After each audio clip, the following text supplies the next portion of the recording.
This documentary examines the publicly documented case of Dennis Rader. What makes this case significant is not only the crimes themselves, but how long they remained hidden behind an ordinary public life. For many years, there was nothing about this individual that drew attention. He lived in a residential neighborhood. He had a steady job. He was married and raising children.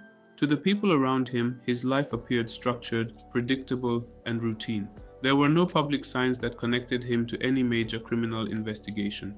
He resided in Wichita, Kansas, a mid-sized American city with established neighborhoods and long-standing communities. He worked for the local government as a compliance officer. His job involved enforcing municipal codes and regulations. This role placed him in frequent contact with residents and property owners. Outside of work, he was active in his church. He held leadership responsibilities within the congregation. He was also involved in youth organizations, including scouting activities. In public settings, he was known as orderly and rule-focused. Nothing in his background suggested a history of violent crime.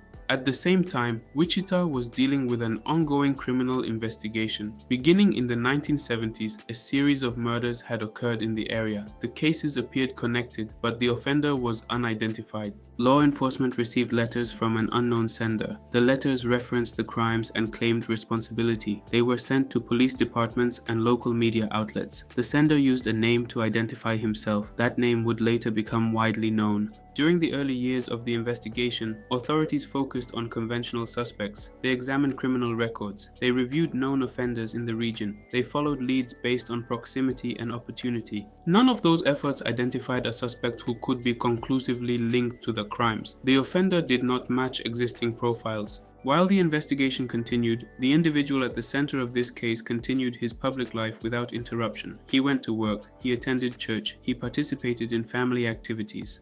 There were no arrests, there were no public accusations, there was no indication that he was under suspicion. The letters sent to police became an unusual feature of the case. They contained details that had not been released publicly. This confirmed that the sender had knowledge of the crimes. At the same time, the letters appeared calculated. They were structured to attract attention without revealing identity. They showed an awareness of investigative procedures. Despite this, the sender remained anonymous. By the late 1970s and into the 1980s, additional murders were attributed to the same individual. Each incident reinforced the connection between the crimes. Each letter reinforced the existence of a single offender. Still, no suspect was publicly named. Then, without explanation, the activity stopped. After the final confirmed murder in 1991, there were no further communications. No additional letters were received. No new crimes were linked to the case. For investigators, the case went dormant. Years passed. The city changed. Police personnel retired or moved on. New cases took priority. The earlier investigation remained unresolved but inactive. During this period, the individual continued living a normal life. He advanced in his career. He maintained his family relationships. He remained involved in his community. There was no public connection between him and the earlier crimes. In January of 2004, that changed. After more than a decade of silence, new communications appeared. Local media outlets received messages referencing the earlier murders. Law enforcement confirmed that the sender had access to unreleased information. The letters followed a similar pattern to those from earlier decades. They referenced past crimes. They used the same identifier. They were designed to establish credibility. However, this time, the sender appeared more engaged. The communications increased in frequency. They included questions directed at investigators. One of those questions involved technology. The sender asked whether digital media could be traced. Specifically, he asked about the use of a floppy disk. Police responded publicly. Their response would later prove critical. Shortly after, a floppy disk was delivered through media channels. It contained a document and other data. Investigators examined the disk carefully. They recovered hidden information from the file. This information included metadata. It pointed to a specific organization. That organization was a church in Wichita.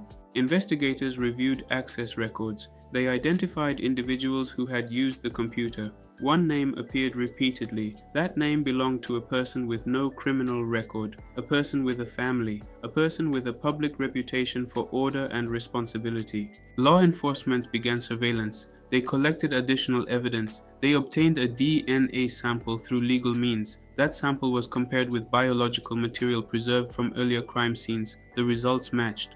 In February 2005, the individual was arrested. The arrest brought an immediate end to decades of uncertainty. The suspect was identified publicly for the first time. During court proceedings, he entered guilty pleas. He admitted responsibility for 10 murders committed between 1974 and 1991. He described details that aligned with existing evidence. There was no trial. For the public, the revelation raised immediate questions. How had this individual avoided detection for so long? How had he maintained a normal public life alongside criminal activity? What systems had failed to connect the evidence sooner? I know, just like the public, you wonder how he kept a double life, one of crime and that of a good citizen. Like, subscribe, share for part 2.